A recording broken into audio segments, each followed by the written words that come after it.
Aujourd'hui, nous consacrons nos échanges au code électoral, la révision du code électoral. Nous mettrons donc l'accent au cours de cet échange sur les points de divergence entre le pouvoir et nous, les grosses questions, on va dire.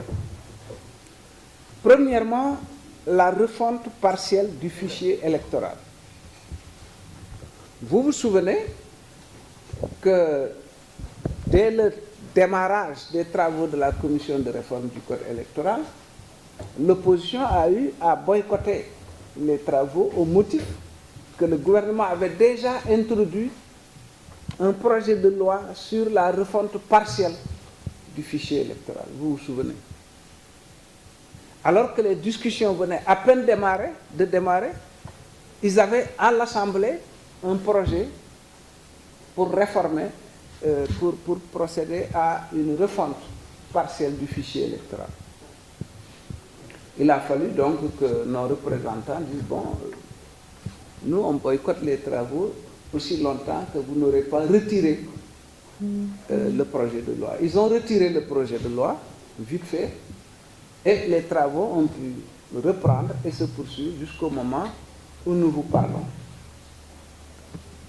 Alors, dans l'exposé des motifs du projet de loi portant refonte partielle des listes électorales, l'administration parle de stock mort dans le fichier, alors que celui-ci n'est même pas encore audité. Vous avez entendu, ce que je suis en train de vous dire est extrêmement important. Dans l'exposé des motifs, ils disent qu'il y a un stock mort qu'il faut enlever dans le fichier électoral. Mais le fichier n'est même pas encore audité pour savoir ce qu'il y a dedans. Comment pouvez-vous dire qu'il y a un stock mort dans le fichier électoral alors que vous ne l'avez pas encore audité? Ça, c'est le premier problème.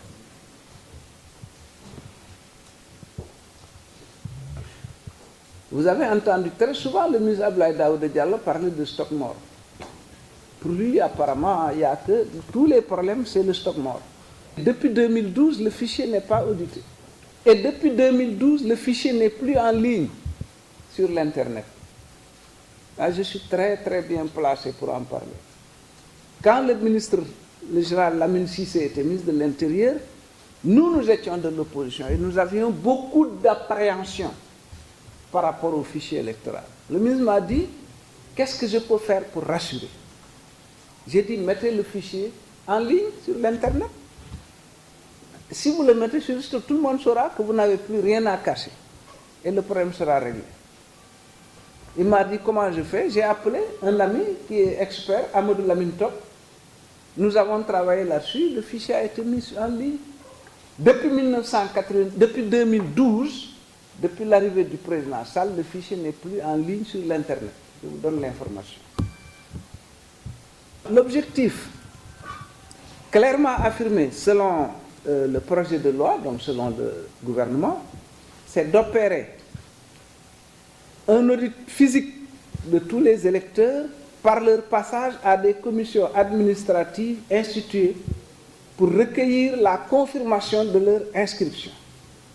Et ils ajoutent, cette manière de procéder permettra de radier, le mot est lâché, du fichier tous les électeurs et tous ceux qui ne souhaitent pas y figurer.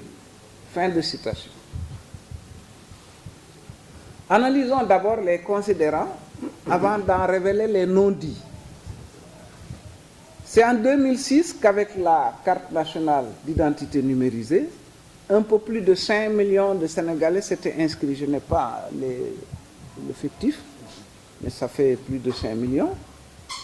Donc c'était inscrit sur les listes sur la base de l'article 30 du Code électoral qui donne droit à tous les citoyens réunissant les conditions fixées aux alinéas 1 à 3 de cet article de s'inscrire sur les listes. Donc l'inscription est un droit. Et quand vous êtes inscrit, cette inscription doit être protégée. C'est aussi un droit. La question du stock mort pouvait se poser au moment où une disposition du Code électoral indiquait que si un candidat à la présidentielle obtenait plus de 50% des suffrages au premier tour du scrutin, il ne serait élu que si le nombre de suffrages obtenus était au moins égal au quart du collège électoral. Je m'explique. En 92, on avait estimé qu'il fallait quand même que le président soit bien élu. Que donc, il ne suffisait pas qu'il ait plus de 50% des suffrages exprimés, mais il fallait que le score obtenu puisse être au moins égal au quart du collège électoral. Je donne un exemple. Supposons qu'on ait 5 millions d'inscrits et qu'il y ait, par exemple, 2 millions qui votent. Non, mettons 3 millions qui votent. Le président, le candidat arrive en tête avec 1 million. Non, dans ce cas, 5 millions, c'est pas bon. Supposons qu'il y ait 2 millions qui votent. Lui, il obtient 1 million et quelques. Donc, il a plus de 50% des suffrages exprimés. Mais 1 million et quelques ne correspondent pas à 25% des 5 millions qui sont inscrits, parce que 25%, c'est 2 millions. Donc, vous avez plus de 50%, mais vous ne pouvez pas passer parce que vous n'avez pas le quart. En 1993, cette disposition a été appliquée. Mais plus tard, évidemment, le Parti socialiste l'a enlevé. Comme il avait enlevé d'ailleurs aussi les 2 mandats, le blocage des 2 mandats. Par la suite, on n'a pas estimé devoir revenir sur ça, parce que le vote est une volonté, c'est-à-dire que vous pouvez être inscrit et décider de ne pas voter. Donc on a dit qu'il ne faut pas référer l'élection du président à cette disposition qui n'avait pas tellement de sens dans un pays où le vote n'est pas obligatoire. Donc on l'a enlevé.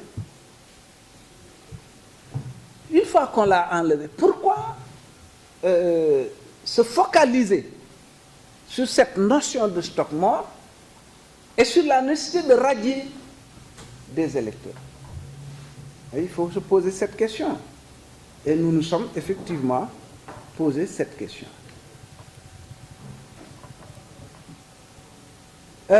Donc nous les soupçonnons clairement.